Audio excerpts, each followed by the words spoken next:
ভাইরে ভাই, বিপিএল এর চট্টগ্রাম রয়্যালসের হইলটা কি? এরা তো এখন আর ক্রিকেট খেলছে না, সামনে যাকেই পাচ্ছে পুরাই ফ্রাই করে খাইয়া দিছে। আর এদিকে চট্টগ্রামের সেই যে মালিক পালিয়ে গিয়েছিল, তার অবস্থা এখন কেমন জানেন? সেখান দূরে থেকে আফসোস করে বলতেছে, আমার আর লাভ লস দিয়া কি হইব, পুরা লাইফটাই তো লস। আরে ভাই, এমন আগুন, একটা টিম হাতছাড়া করলে তো লাইফ লস হবেই। এখন শুধু চেয়ে চেয়ে দেখা ছাড়া আর কিছু করার নাই। এবার আসি ব্যাটিংয়ে। কোটি টাকার নাইম শেখকে নিয়ে কত হাসাহাসি হলো, কত ট্রল হলো, কিন্তু নাইম ভাই মনে হয় কানে তুলো দিয়ে শুধু ব্যাটিংটা প্র্যাকটিস করছেন। এখন যখন মাঠের চারিদিকে তার ব্যাটের ধার দেখাচ্ছেন, তখন ট্রল করা লোকগুলোই এখন বলছে, ভাই মাপ চাই, আপনিই বস। আর ওপাশে অ্যাডাম রসিংটন, ওরে বাবা, মাল তো পুরাই আগুন। সে যখন ব্যাট চালায় তখন মনে হয় বোলারদের ক্যারিয়ার শেষ করে দেওয়ার শপথ নিয়ে নেমেছে। এই দুইজনের মারের মুখে কারণ নিস্তার নাই।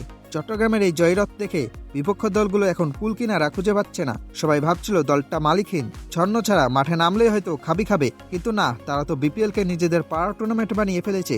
ট্রল যারা করেছিল তারা এখন ক্যালকুলেটর নিয়ে বসেছে চট্টগ্রামকে কত কম রানে আটকানো যায়। কিন্তু রয়্যালসদের প্লেয়ারদের শরীরী ভাষা বলছে, ক্যালকুলেটর বাসায় রেখে আসো ভাই, আমাদের সামনে শুধু সারেন্ডার করো। এই যে কোনো কিছু তোয়াক্কা না করে রাজকীয় স্টাইলে খেলা চালিয়ে যাওয়া, এটাই তো চাটগাইয়া স্প্রিট। শুধু কি ব্যাটিং, চট্টগ্রামের বোলিং লাইন আপ দেখলে তো যে কোনো ব্যাটারে পা কাঁপতে শুরু করবে। অধিনায়ক শেখ মাহাদি আর তানভীরা যখন স্পিন ধরেন, ব্যাটাররা তখন বল খুঁজে পান না, চোখে থাকতেই যেন কানা হয়ে যায়। আর ওদিকে শরীফুল মুগ্ধ আর আমার জামালরা কি শুরু করলো, এদের হাতে তো বল নাই, মনে হয় আগ্নেয়াস্ত্র আছে।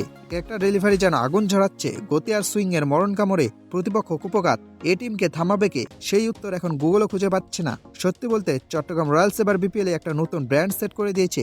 মাঠের ভেতরে তারা জমদূত, আর মাঠের বাইরে তারা আমাদের বিনোদনের খোরাক। ব্যাটিংয়ে আগুন, বোলিংয়ে বিষ, সব মিলে এই টিম এখন অজেয়। অন্য দলগুলো এখন টস করার আগেই দোয়া পড়ছে যেন চট্টগ্রামের হাতের মারটা একটু কম হয়। ভাইরে ভাই, চট্টগ্রামের এই জয়যাত্রা কি ট্রফি পর্যন্ত যাবে?